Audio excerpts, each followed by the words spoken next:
అధికారి, అతనికి ఏ బాధ్యత లేదు. వచ్చి అందరిని అడ్డంగా కంట్రోల్ చేసే దీపక్ మిశ్రా అని పేరేదో ఉంది చేయాలని చూస్తున్నాడు. దానివల్ల కొంతమంది అటు లీనింగ్స్ ఉన్న వాళ్ళు లేదా వాళ్ళ కుట్రల్లో పార్ట్ అయిన వాళ్ళు కొంతమంది ఉండొచ్చు అధికార వ్యవస్థలో.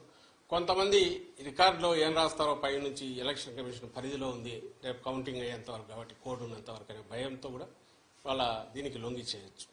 కాబట్టి అందరు అధికారులను కేవలం ఎలక్షన్ కమిషన్ పరిధిలో ఉంది కాబట్టి అధికార యంత్రాంగం అంతా అట్లా ఉందని మేమైతే అనం. అదేదో ఎందుకంటే చూసాము 5 ఏళ్ళు. ఇది ఇటాల్ రౌతు కొద్ది గుర్రం అన్నట్టు ఎవరు కంట్రోల్ చేస్తున్నారో, ఎవరైతే పైన ఉంటారో వాళ్ళ మీద కంట్రోల్ చేసేవాళ్ళు, దానికి తగినట్టు బ్యూరోక్రసీ పనిచేస్తుంది. చిన్న చిన్నవి పొలిటికల్ ఉండేవాళ్ళు కొంతమంది ఉండొచ్చు. అయితే దాన్ని ఆసరా చేసుకుని ఎలక్షన్ కమిషన్ పరిధిలో ఉంది కాబట్టి తెలుగుదేశం పార్టీ కొంతమంది వాళ్ళ ఏజెంట్లు లాంటి వాళ్ళను వాళ్ళకు లొంగినంలో పెట్టుకుని, కొంతమంది ఈ ప్రాసెస్లో వీళ్లతో గొడవ ఎందుకో ఎలక్షన్ కమిషన్ ఏం రిమార్క్స్ రాస్తుందని భయపడి కొంతమంది అధికారులు కూడా దానికి ఇచ్చేసింది. మాకు కావాల్సిందల్లా ఏంటంటే ఒక ఫేజ్ అయిపోయింది.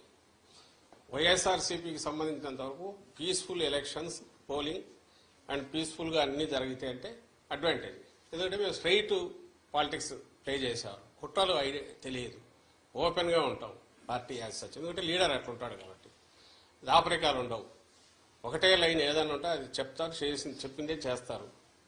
ఇన్ని ఉన్న వాళ్ళము మేము ఒకరిద్దరు అధికారుల మీద డిపెండ్ అయ్యో లేక అధికారుల వ్యవస్థను లోపరుచుకోనో వ్యవస్థను మేనేజ్ చేయడం ద్వారానో ఏదో చేయాలని అయితే మా పార్టీ ఎప్పుడు అనుకోదు, మా నాయకుడు ఎప్పుడు అనుకోడు. అది అందరికీ ఈ 10-12 ఏళ్లలోనే ప్రజలకు కూడా అందరికీ అవగతమైంది. ఆ దుర్లక్షణం ఉండేది వ్యవస్థలను పాడు చేయడము, మేనేజ్ చేసుకోవడము, మ్యానిపులేట్ చేయడము, తద్వారా పవర్లోకి రావాలనుకోవడం, దాంట్లో బొక్క బోర్ల పడడం, మళ్ళీ అయినా సరే బుద్ధి రాకపోవడం, అది తెలుగుదేశం పార్టీకి చంద్రబాబు నాయుడు లక్షణం. కాబట్టి మేము అధికారులందరినీ మార్చమనడము ఓటు అనం. ఎన్నికల కమిషను బాధ్యతాయుతంగా వ్యవహరించింటే, కమిషన్ అంటే I'm not saying commission per se total, దాని తరఫున ఎవరైతే డిప్యూట్ చేశారో వాళ్ళు కొంచెం డిస్క్రిషన్ యూజ్ చేసి నిష్పాక్షికంగా కంప్లైంట్ వస్తే లోతుగా చూసి, అలాగే దానికి ఆల్టర్నేటివ్ ఏదైనా చేసేటప్పుడు అది కూడా లోతుగా చూసి, అంపైర్ అనేవాడు బ్యాలెన్స్ ఎట్టున్నారు అట్లా ఉండగలిగి ఉంటే ఈ పరిణామాలు, ఈ హింస ఇవి జరిగేవి కాదు. ఇప్పటికైనా అలాంటివి జరగాలంటే ఆ పోలీస్ అబ్జర్వర్ను మార్చాలనేది మా విజ్ఞప్తి. ఆల్రెడీ అది కూడా ఎలక్షన్ కమిషన్ పంపించాం, ఈ రోజు కూడా మళ్ళీ పెడుతున్నాం. అది జరిగితే మిగిలినవన్నీ గాడిలోకి అవే పడతాయి. అండ్ కౌంటింగ్లో అట్లా మాది శక్తివంతమైన పార్టీ, గట్టిగా ఉంటారు, అందరూ ఏజెంట్లు ఎక్కడికెక్కడ కూర్చుంటారు. మేమే అధికారాన్ని నమ్ముకొని దాని ద్వారా ఏదో చేయాలనుకునే వాళ్ళం కాదు.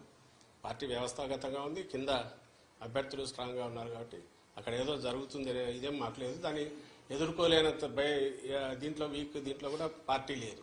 ఓన్లీ థింగ్ ఈజ్ దానికి అవకాశం లేకుండా చేయడం అనేది ఎన్నికల కమిషన్ బాధ్యత. అది ఆ బాధ్యత సక్రమంగా నిర్వర్తించాలని అయితే మేము కోరుకుంటాం.